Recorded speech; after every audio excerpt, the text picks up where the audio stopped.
মির্জা এটা কি হইতেছে? আল্লাহ কি তোরে কানা বানাই দিছে না কি রে তালুকদার?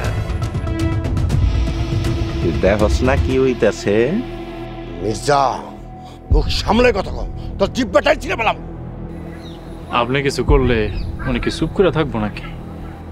তালুকদার ভালা চাইলে চোখের সামনের থেকে চলে যা। মির্জা তুই আমার জায়গায় সাইনবোর্ড লাগাইতেছস আর আমারে চলে যেতে কইতেছস। কিরে মুস্তাক, তোর তালুকদারের মাথার তার মোর ছিঁড়ে গেছে নাকি রে? উল্টা পাল্টা কথা কইতেছে কেন? এই মির্জা মুখ সামলায় কথা কও। আমার মাথার তার ঠিকই আছে, তোর মাথার তার ছিঁড়ে গেছে, তাই আমার জমিতে তুই সাইনবোর্ড লাগাইতেছ। আমার খালুজানের নামে আর একটা বাজে কথা কইলে আপনার কপালে দুঃখ আছে। কি করবো তোর মির্জা? আপনারে জানে মেরে ফেলাইব। আমারে মারব? আমারে? হ্যাঁ, তোরে মারো, শেষ কর।